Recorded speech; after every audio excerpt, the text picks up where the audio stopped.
వరంగల్ హన్మకొండలో ముఖ్యమంత్రి Revanth Reddy aerial survey చేశారు. ఆ తర్వాత ముంపు ప్రాంతాలకు వెళ్లి క్షేత్రస్థాయిలో పరిస్థితులు ఎలా ఉన్నాయో ఆయన స్వయంగా పరిశీలిస్తున్నారు. ముఖ్యమంత్రి వెంట అధికారులు, మంత్రులు కూడా ఉన్నారు. కొంతమంది అక్కడే సీఎంకి వినతి పత్రాలు కూడా ఇస్తున్న దృశ్యాలు మనం చూస్తున్నాం.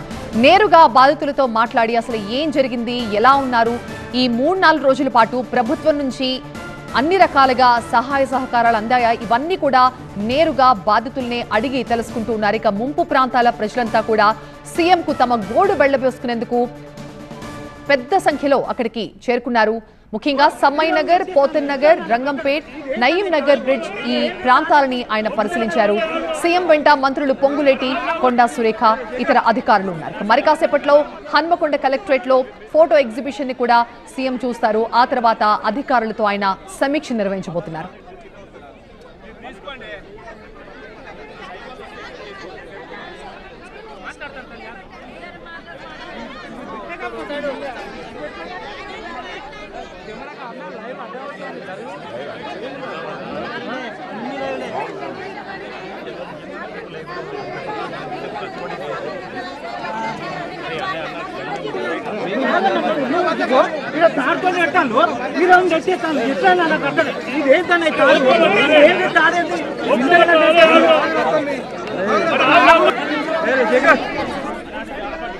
హన్మకొండ నుంచి ప్రత్యక్ష ప్రసారాన్ని చూస్తూ ఉన్నాం. వరంగల్ హన్మకొండలో పెద్ద ఎత్తున వరదల కారణంగా ప్రజలు నానా అవస్థలు పడుతున్నారు. అక్కడ ఇక్కడ అనలేదు, ఎక్కడ చూసినా కూడా మోకాళ్లలోతు నీళ్లతో, పీకల్లోతు నీళ్లతో అనేక ప్రాంతాల్లో ప్రజలు బిక్కుబిక్కుమంటూ ఇళ్ల పైకి వెళ్లి అక్కడే తలదాచుకుంటూ ఉన్నారు. దాదాపుగా అనేక ప్రాంతాల్లో గ్రౌండ్ ఫ్లోర్లు పూర్తిగా మునిగిపోయిన దుస్థితి. నెమ్మదిగా ఇప్పుడిప్పుడే కొన్ని ప్రాంతాల్లో వరద తగ్గుముఖం పట్టింది, కానీ అనేక ప్రాంతాల్లో ఇంకా వరద అదే విధంగా ఉంది. ప్రధాన కూడళ్లలో ఆ వరద ఏరులాగా ఎలా ప్రవహిస్తుందో ఆ ఏరియల్ షాట్స్ లో చూస్తే మనకు అర్థమవుతోంది. ఇప్పటికీ చాలా మంది ఇంకా డాబాలపైన, ఇళ్ల మేడలపైన సహాయం కోసం ఎదురు చూస్తున్నారు. అనేక ప్రాంతాల్లో డ్రోన్ల సహాయంతో కూడా వాళ్ళకి మంచినీళ్లు, మెడిసిన్స్, అలాగే పాలు లాంటి నిత్యావసర సరుకులు కూడా అధికారులు అందజేశారు. వరంగల్లో ఇంకా అనేక ప్రాంతాలు పూర్తిగా జల దిగ్బంధంలో చిక్కుకున్నాయి. ఆ నీరంతా ఎటు పోవాలో అర్థం కావట్లేదు అన్నట్లుగా ఎక్కడికక్కడే నీరు పూర్తిగా నిలిచిపోవడంతో ప్రజలు కూడా ఏమీ చేయలేని పరిస్థితి. వరద పూర్తిగా తగ్గుముఖం పడితే తప్ప అనేక ప్రాంతాల్లో అసలు ఆ ఇళ్లు లోపల ఎలా ఉన్నాయో కూడా ఇప్పటికీ లోపలికి వెళ్లి చూడలేని పరిస్థితి.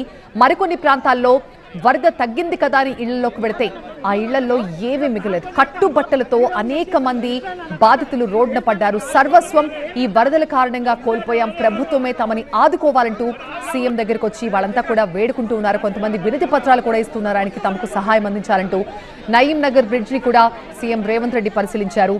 చరిత్రలో కనీ విని ఎరుగని వరదలను చూస్తోంది వరంగల్ ఈ మధ్యకాలంలో. గత సంవత్సరం కూడా వర్షాకాలంలో వరదలొచ్చి ఇలాగే వరంగల్ నగరం పూర్తిగా మునిగిపోయే స్థాయిలో చాలా దారుణ పరిస్థితులు చూశారు. అప్పుడు కూడా మళ్ళీ అలాంటి పరిస్థితులే మళ్ళీ రిపీట్ అయ్యాయి. ఎక్కడో ఆంధ్రాలో వచ్చిన మోంతా తుఫాన్ ఇక్కడ వరంగల్ని ఈ స్థాయిలో ఎందుకు ముంచేసిందో అటు వాతావరణ నిపుణులు కానీ, అధికారులు కానీ ఎవ్వరూ కూడా అంచనా వేయలేకపోతున్నారు.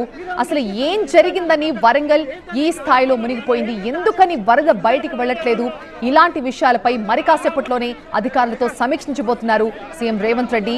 మళ్ళీ ఇలాంటి ఘటనలు వరంగల్లో పునరావృతం కాకుండా ఏం చేయాలి అన్న దానిపై కూడా అధికారులతో ఆయన సమీక్షించబోతున్నట్టుగా తెలుస్తోంది. ఇక ముఖ్యమంత్రి రావడంతో తమ గోడు వెళ్లబోసుకునేందుకు అనేక మంది ఈ వరద బాధితులు ఆయన దగ్గరికి పరుగులు పెడుతున్న దృశ్యాలు మనం చూస్తున్నాం. క్షేత్రస్థాయిలో ఆయా ప్రాంతాలకు వెళ్లి అసలు వరద పరిస్థితి ఎలా ఉంది, ఈ 2-3 రోజుల పాటు అధికారులు ఎలాంటి యాక్షన్ తీసుకున్నారు, ప్రజలకు ఎలాంటి సహాయ సహకారాలు అందించారు, ముందు వరంగల్లో మళ్ళీ ఇలాంటి సిచ్యువేషన్స్ రాకుండా ఉండాలంటే ఏం చేయాలి అన్న దానిపై అధికారులు ముఖ్యమంత్రికి సమాచారం కూడా ఇస్తూ ఉన్నారు. ముఖ్యమంత్రి వెంట మంత్రులు పొంగులేటి, అలాగే కొండా సురేఖ కూడా ఉన్నారు. అధికారులు మొత్తం ఈ 3-4 రోజుల్లో ఏం జరిగింది, అసలు వరద ఇంతలా నగరం మీదకి ఎలా దూసుకొచ్చింది, ఈ వివరాలన్నీ కూడా సీఎంకి తెలియజేస్తున్నారు.